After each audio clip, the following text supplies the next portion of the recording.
remember seeing these commercials on, like, Cartoon Network where, like, every commercial break, it would be like, now your child can learn about steamy jungles, grassy plains, and the dark depths of the ocean. Wow, you really remember that ad. And so they'd say you can get 12 captivating, colorful issues of Zoo Books for $19.99, and will include the elephant issue and the tiger poster. Sold. Mom, it's educational. Get it for me.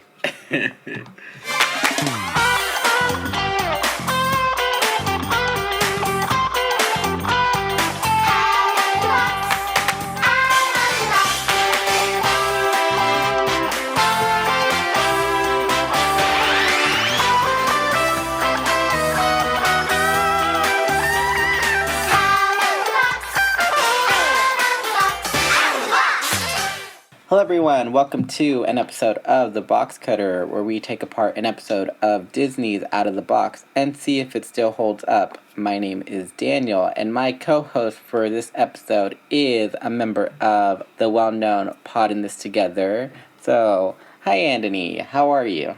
Hey, how you doing, Daniel? Thanks for having me on. I'm doing well. How are you occupying yourself during this time of caution? I decided in the middle of quarantine, or right at the beginning of quarantine, to start a second Instagram account. And just a lot going on. Oh, really? What's your second Instagram account? Oh, it is all plant-focused because I am completely obsessed and addicted to houseplants. So before we get into talking about the episode, let's go back to 98, 99, 2000. What were your experiences as a kid or during that time? Well, I was 8 years old when the show started. We definitely had Disney Channel because we had like satellite TV, which was a real hit or miss back then because the technology was still new. So like, oh yeah, very spotty. Anytime a cloud went across the sky, you lost all signal. Let's go ahead and delve into the episode. So the episode is called Yes or No, the play on Yes or No. I love it. I love a good pun. This episode starts with Tony just coming into the clubhouse carrying a box. And what's inside the box? Muffins. If I was a little kid, I'd say, oh, they're cupcakes, but no, they're muffins. And they sounded delicious, too. They did. The funny thing was he opened the box and they're steaming hot. I thought they'd just, like, get muffins from like the buffet table that they have on set and just be like, here, you're gonna take these, you're gonna go on and you're gonna stop on your mark and you know, say your line. So then he lets us know that they are chocolate, banana, peanut butter.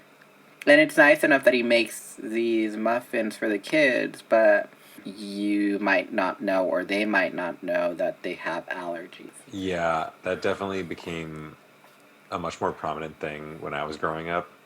Like, peanut allergies just became more and more common. And also I worked as a summer camp counselor for several years, and like, kids were not supposed to bring in things for their birthday or anything like that. Like, it had to be approved by the camp.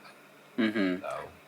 He then hears everyone else coming, so after he hides them, he acts casual. Then the kids come. Kids being kids, they smell something, and then they announce it to the world. What's that smell? I mean, maybe they were like a little expectant too. They're like, something smells delicious. I bet it's for us. So they start looking for it. Tony's kind of hinting at where it is. Tony's all like, what? Nah, no way. They're not over here. And I think he was like kind of promoting curiosity and investigation. Once everyone finds, Tony takes them out of the hiding spot and they sit by the window. And he has them guess what they are. They correctly guess that they are chocolate and banana, but they can't figure out what the third ingredient is. And so Cece, she is trying to figure it out. And thank goodness she had a handkerchief, because she would have sneezed all over those muffins. Yeah, but, rude. Yeah, but it's someone's gonna teach her the elbow. Back then, kids literally put their hands, they cup it around their mouth, and then they sneeze, and then they get all over their hands, and it's so gross. Oh, and then they come and like touch your face, be like, "I need to talk to you right now." Then they're all excited to eat them, but Tony has to break the news and say they're still too hot to eat. So he leaves them there out in the open for like a bird to drop in through the window and eat them. Well, they probably have. That place is pretty swanky. There's glass windows, I think. It's very swanky for being an imaginary clubhouse. After hearing Cece sneeze, Nicholas gets the idea of showing off how he knows how to make another sound. So he plugs his nose and he starts honking. And the way it sounded to me, it was like, are you okay? Do you need a respirator? Yeah. I wasn't really sure what he was going for until Tony was like, oh, you sound like a goose. That's definitely a noise you hear kids do. It's a very monkey see, monkey do. I would definitely be one of those kids that if I heard someone do it and it was super easy to do, I'd join in and do that sound obnoxiously. So after Tony gets the idea of making another noise, and the kids guess it correct. Guessly corrected. Yes, Guessly corrected. Guessly correctly guessed that he's snoring. Then, after they show off what noises they make with their nose, Tony gives them the idea of making music with their noses. The most disgusting suggestion I've ever heard. Very cute, but very much asking for snot rockets. It's music time! The first song of the episode is called The Nose Goes Boogie. It's very jitterbug, is how I thought of it. Yeah, absolutely. I was hoping for a little bit of like some swing dancing moves or something. It was definitely catchy, but it was just too short. I just wish it was a little bit longer. It was stuck in my head for the rest of the watch time for the episode, but now that like I don't remember it at all now. After that short song, they start to talk about noses again. So Nick starts to act like an elephant and he has everyone guess what animal he is, and so Matt was able to figure out that he was an elephant. And then Nick says, yeah, and they can spray themselves with water, they can eat leaves, they can reach for things. And I thought that was a great integration of learning about not only noses, but about animals and what makes their noses so special. But yeah, elephants were like the cool thing back then, weren't they? Elephants were it. Like, they were the best. I was an elephant's kid because, like, I grew up outside of Philly, and the elephant is, like, one of their logos. So I had, like, all this elephant stuff from the Philly Zoo. They're just dope. Elephants are really cool. I was more of a dolphin child because my older brother had dolphin statues, and my older sister really liked dolphins. So yeah, I was kind of forced to like dolphins, but secretly I liked elephants a little better. My sister was all about dolphins too. It's pretty basically that. You either liked that one or that one. You were in either camp, but you couldn't like both. So after they talk about elephants, they all then pretend to be elephants, and Vivian does a great job of like kind of like getting the kid in the mindset of, you know, playing pretend of like, now let's go ahead and pretend that our arm is a trunk and, you know, we're going to suck up all this water and then spray it on ourselves. It was really cute. I definitely knew teachers that did have that energy. I just never had them. Maybe because I was a smart little child, but... I feel like it's usually art teachers that are like that. So, after they are done pretending to be elephants, that gives Vivian the idea of having them make their own animal noses. It's arts and crafts time! So the craft for this episode is animal noses. Paper cup animal noses. Yes, it's very Zoo Pals. Remember Zoo Pals? It was the plates? Yes, the plates. Yes, I always heard commercials for those, so I was like, this is very Zoo Pals. I never had a Zoo Pal. I definitely wanted I never did. I always wanted them because I always thought, maybe it makes the food taste better.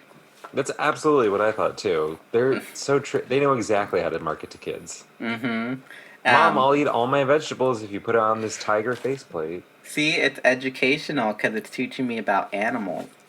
That's the Absolutely. selling point. That's always the selling point when you want something. It's educational. Damn. Never thought of that as a kid. They make animal noses. Specifically, they make elephant trunk, a pig nose, and a duck bill. So the first one that they make is an elephant's nose. So they I grab. thought that one was very creative and Oh like, yeah.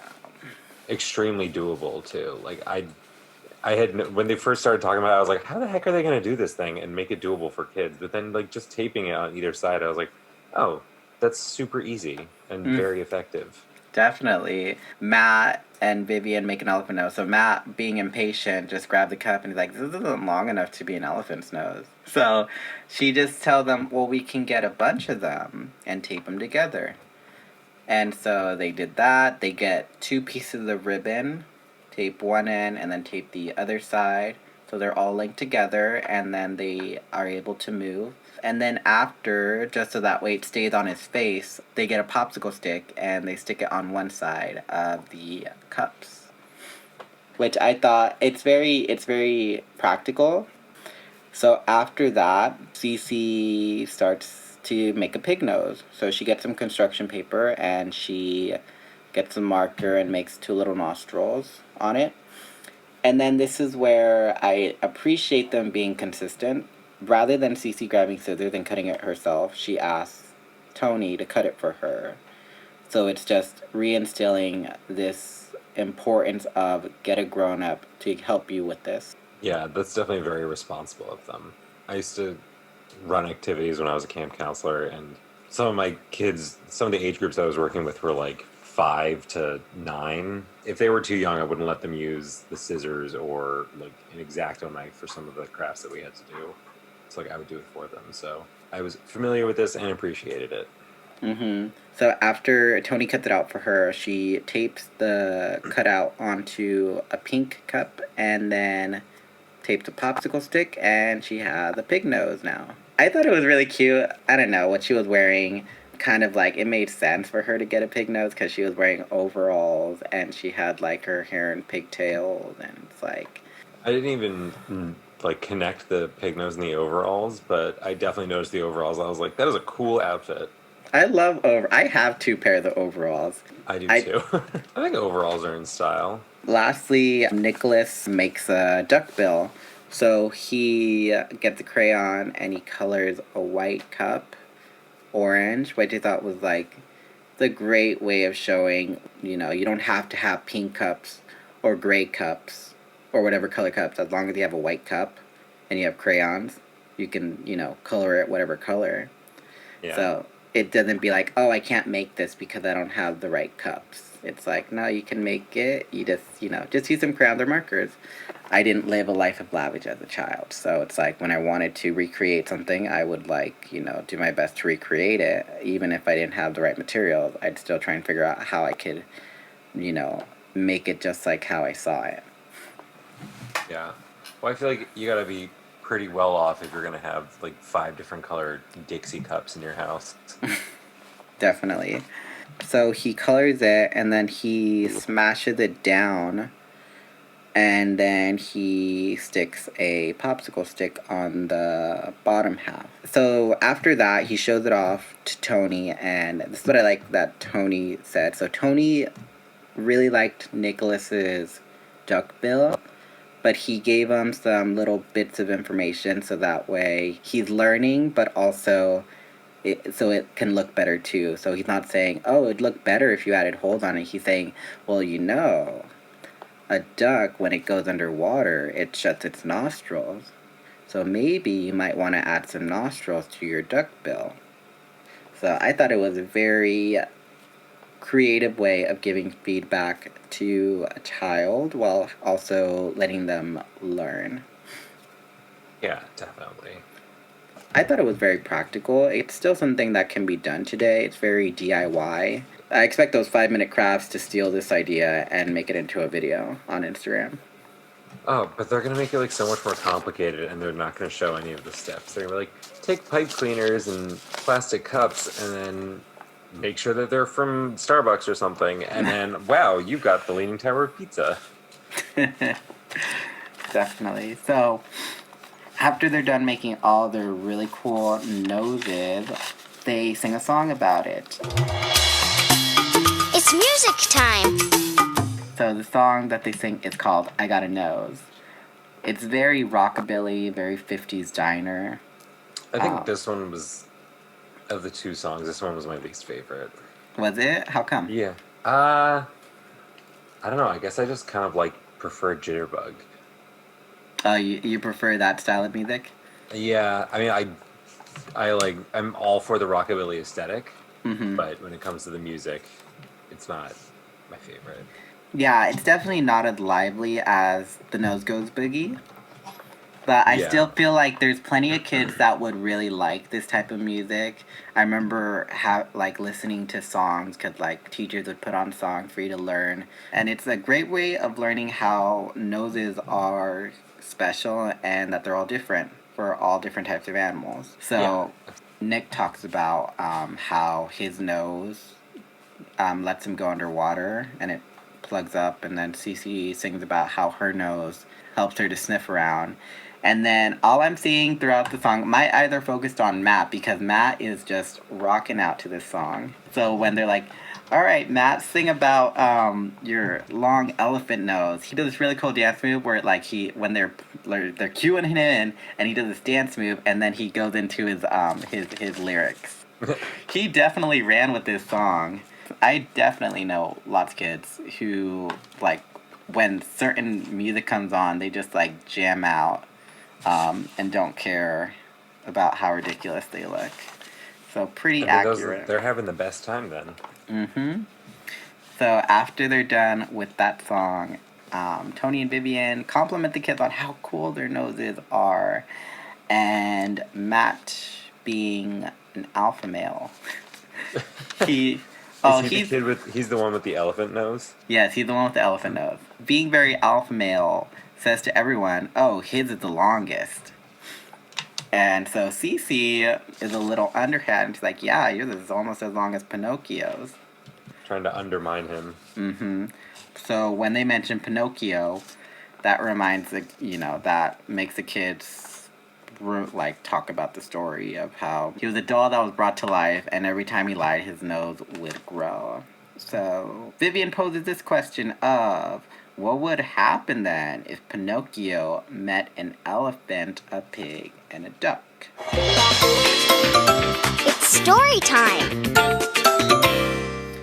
So, the story time for this episode is Pinocchio and the animals. I actually originally wrote Pinocchio and the elephant, duck, and pig, but that's a little too wordy. Yeah, it's a bit of a mouthful. So, Pinocchio and the animals then.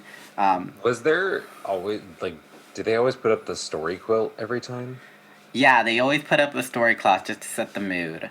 It's mostly Vivian that does it, but sometimes Tony will do it if Vivian is more integrated into the story. She's usually the narrator, but sometimes she'll act out a character if if there's a lot of roles.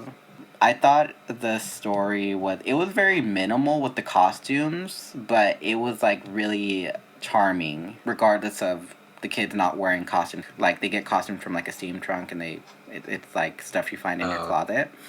I still found it really charming because the kids were kind of using dialects of how they think animals would sound. So Matt would make his voice really deep, and that's how an elephant sounds. And all kids think that elephants have a deep voice. And then Nick tried to sound like a duck, but I was just thinking to myself, sounds like broken English. I guess I didn't know, other than the elephant, I didn't really notice the voices that they were putting on. Yeah, Cece was the only one that didn't try and do a voice. There's not really a set, in your mind how a pig sounds. Maybe Southern. Maybe Southern, maybe a little rasp in your voice. Maybe I didn't notice the other boy doing the duck voice because to me... He sounds that nasally. Possibly, but I was going to say, Cece kind of stole the whole show. To me, of the kids, she was the main focus of everything going on. Whenever there's an episode with Cece, 9 times out of 10, she is the main focus. She forces herself to be the main focus. So is there like a rotating cast of kids? Yes, there's a rotating cast of kids. There's 7 of them. And so Huh. they rotate them out. Some kids are used more than others, like Nicholas and this girl, Alicia. They're used more than some of the other kids, like Matt. But yeah, they just rotate them out. But every time Cece is in an episode, she's just able to get the attention on her because she's very natural with how she acts, but at the same time, she's also acting. But it's like a hard balance. So yeah, a good point of reiterating what these animals do, but also it's a good lesson in teaching kids that showing off and lying about things doesn't make other people like you. It just makes people not want to play with you. Yeah. Cause like I remember that kid who'd be like, "Oh yeah, every birthday I get like $1,000 and I get like a mountain of chocolate cake and I get all the presents I want." And I seriously was so off put by those kids when I was little. It's like I knew they were lying, but also I just couldn't help but be jealous and not like them. Yeah. Did you ever run into into kids like that, or were there ever a kid like that at school? I mean, there was definitely kids who would like flaunt their wealth, I would say. I can't remember, like, just like you, I can't really remember specifics, but I just remember kids who would be like, "Oh yeah, I got the brand new Nintendo 64 or something," or like, "Oh, my family went to the Funplex this weekend." You know, if you lie and you try and show off, no one's gonna want to play with you because you know it's like you're coming off as you're better than them. But it's also a good story about it's okay to be afraid of what you have, but you should be honest with who you are. Because Pinocchio in that story, he was afraid that the other animals wouldn't like him because his nose was like not as special as what he thought.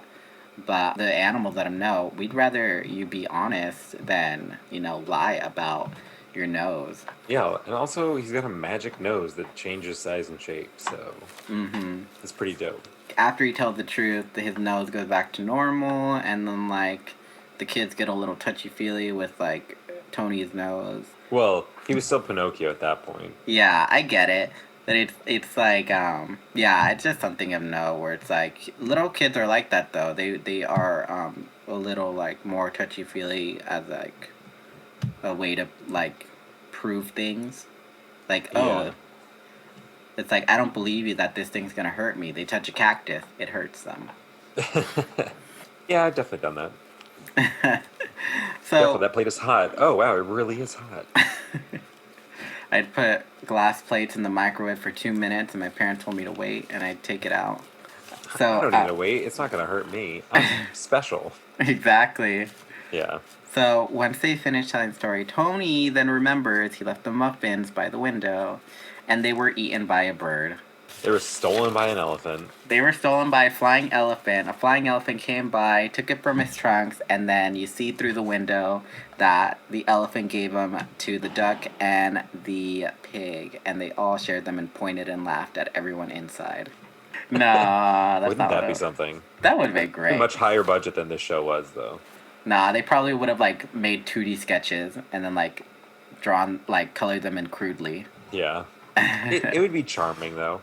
There are times though where they do that very 90s thing. You know, in the 90s, why were we so fascinated with pictures? Like jumping into pictures, their stories and stuff. Oh, yeah, like Blue's Clues. Yeah, in Blue's Clues, they jump into pictures, and out of the box, they jump into pictures. So it's like, what was our obsession with jumping into things in the 90s? It was the special effects of the time. It was the green screen, yeah. You could definitely see the green screen. So when they get back to the muffins, the kids still haven't figured out what the third ingredient is. So they're sniffing, and Cece guesses that it's peanut butter. And rather than say that she was able to smell it, Cece was honest and said, well, I didn't smell, I just figured it out because I know it's your favorite. And I think that's just really cute when, like, kids pick up on things that adults like. They kind of write in, like, subtly that Tony and Vivian have been taking care of these kids for like a long while. Yeah. So Yeah. after that, they each take a muffin, and then Vivian takes them home. And on the way home, one of them goes into anaphylactic shock, and they get sued to the ground. I definitely thought that in the beginning when Cece sneezed, when they were sniffing the muffins, that it was going to be like, oh, it's peanut butter because I'm allergic to peanuts. That would have been really funny. Yeah. And then Tony would be And- like, "Oh, really? Oh, I'm sorry." None for you. I thought the same thing too, because I was like, "Oh, she must be allergic to peanuts." But wait, if she's allergic to peanuts, why would he make them for her? Maybe he doesn't like her. Maybe he doesn't like that she's always stealing the show from the other kids. I mean, maybe. Maybe So- he's threatened by what a good actress she is. Maybe. So after that, Tony gives them all a muffin, and then Vivian takes them home. And Tony takes that time again to reiterate, you can make a nose out of cups. You can make a duck nose, or an elephant's nose, or a pig nose, or even a Pinocchio nose. But just be careful that it doesn't grow, or whatever. Don't tell a lie, because it might grow on you Yeah. or something. I mean, that's some scare tactic right there. It works. Yeah. Don't lie, your nose might get bigger. Yeah. So, and that was yes or no. So before we get into talking or judging each segment, I'm just gonna list off a name and then you let me know what your thoughts are for that person. So, what did you think of Tony? I like Tony. I think he's like super cool, chill guy. He always has a very like chill, relaxed vibe about him. I thought he was kind of like that really cool substitute teacher that everyone demands. Absolutely. He had that cool substitute teacher vibe. So he was really good this episode, very jokesterish this episode. What about Vivian then? I thought she was like very silly. Yeah, like if I was a kid and she was a daycare teacher, I would definitely like want to go hang out with her because she seemed like fun and silly. Like she was a good counterpoint to Tony. Like whereas he's calm and cool and relaxed and collected, she was like a little bit silly in comparison. Yeah, I don't know what to think of Vivian because she was just good. But it's like, it's hard to pinpoint what I liked about her, but she was just Yeah. overall really good. I did want to note how in the beginning when they were looking for the muffins, rather than play along with Tony, she took the kid's side and said, I think you're the one joking around. Show us where the muffins are. But she didn't give it away to the kid. Like she definitely knew exactly where the muffins were and she doesn't give it away to them. Yeah. So she's like playing both sides. Mm-hmm. So, alright, then let's talk about the kids. Let's start with Cece then, since she is, the scene stealer. I thought she was really great. She was definitely the best actor of the kids. I don't know. I think there's a thing where child actors can be kind of annoying, which I guess is just a product of the fact that they're children. But I don't know. She seemed like very mature and she knew exactly what she was doing. Yeah, she definitely seemed like one of the older kids, and she definitely knew how to chime in, be supportive, but also like she knew how to make the scene about her. So she's very observant, but she's also quick to put you in your place. Very sassy. Yeah, I could see it. So, what about Matt then? Was he the one that got the elephant trunk? Yeah, the one with the elephant truck. He was actually. I feel bad saying about a kid. He was like my least favorite. Oh, really? Yeah, he just kind of faded into the background. Like compared to the other two, he was not prominent at all. Maybe because I've been watching the whole season, but he was like kind of my favorite. And that I don't know. The opposite reaction. Yeah, don't worry. I have opposite reactions to some of the kids with some of my other co-hosts. So Matt, he was very happy-go-lucky. He was very laid back. He was very chill this episode. But yeah, he's definitely one of my favorites in the season. And lastly, Nicholas. Yeah, I mean, I guess just in comparison to Cece, like the other two, just not that great. When he was talking about the elephants, like he was pretty good there, but he seemed like he was trying the most. He definitely tries the most. Like, he's very down to clown when it comes to, like, acting silly. He's very wide-eyed.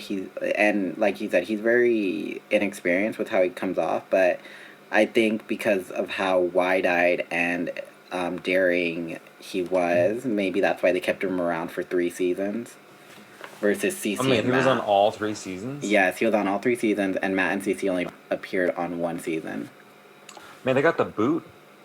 Yeah, I was That's like... crazy. Yeah, so let's go ahead and give our verdict then on the segment. So, the theme. Do you think the theme of noses is something that would pique a child's curiosity these days? You know, nose is just a theme. I think it would work out just fine. I think it'd work out for children like 1st grade and below. I don't think like children by the age of 2nd grade are curious about noses. So I'd say it still holds up for a certain age group, but not for anything past that. All right, then what about the songs? Do you think the songs are still something, you think a kid would bop around to, or do you think they'd like want you to put on some Ariana Grande or something?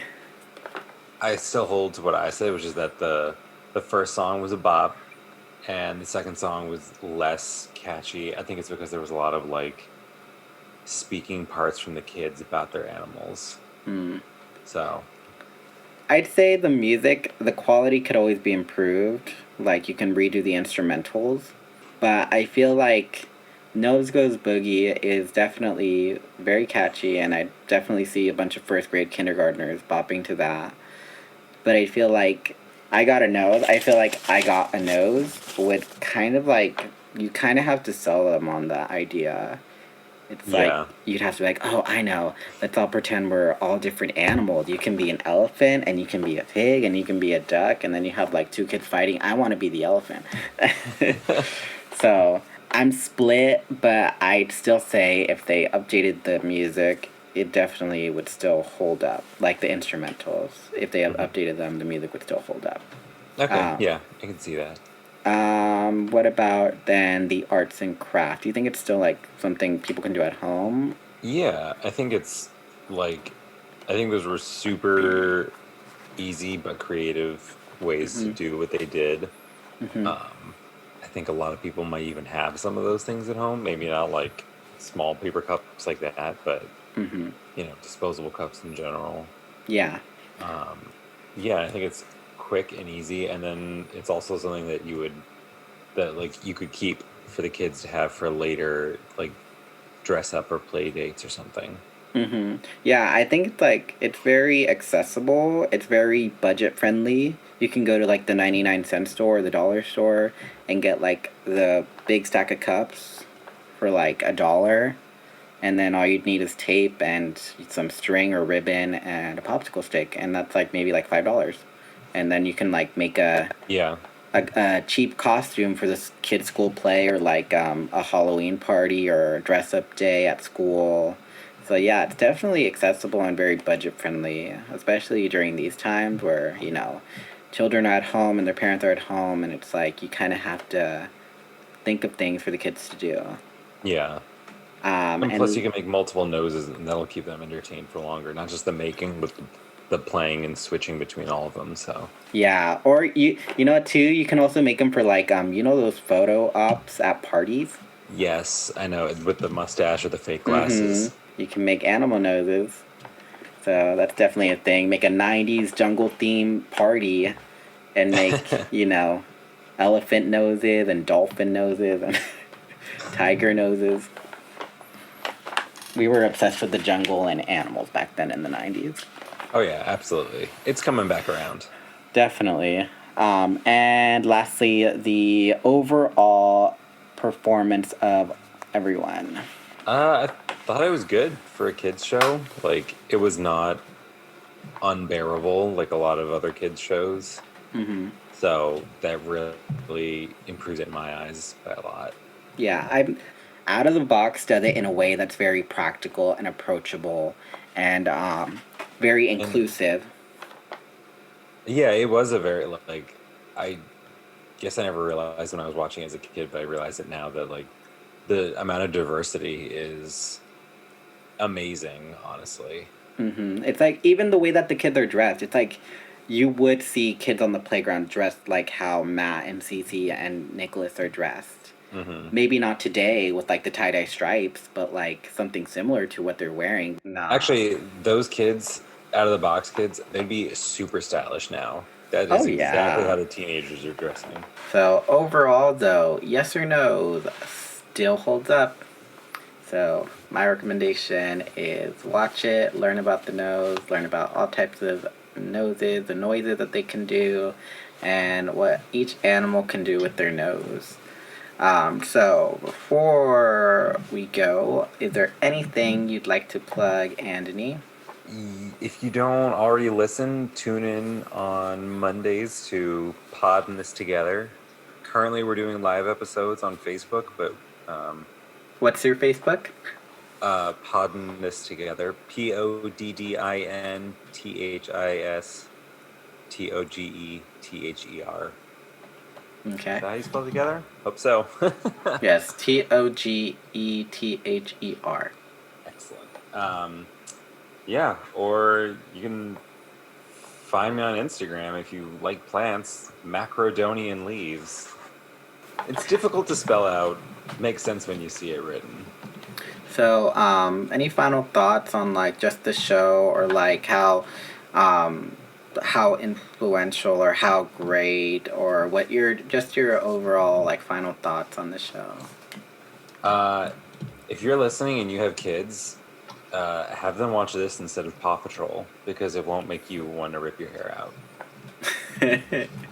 Definitely a lot of variance in music, and it's not so ear-ripping. Maybe Tony and Vivian can be a little too cheery for some people, but there's nothing wrong with being too positive. Yeah. And also, this won't drag you down into capitalism, because there's no action figures to buy with things like Paw Patrol, or I don't even know what else my nephew watches now. Pokemon. Yeah. I'm trying to think too. Watch Pokemon. Pokemon's cool. Pokemon is cool.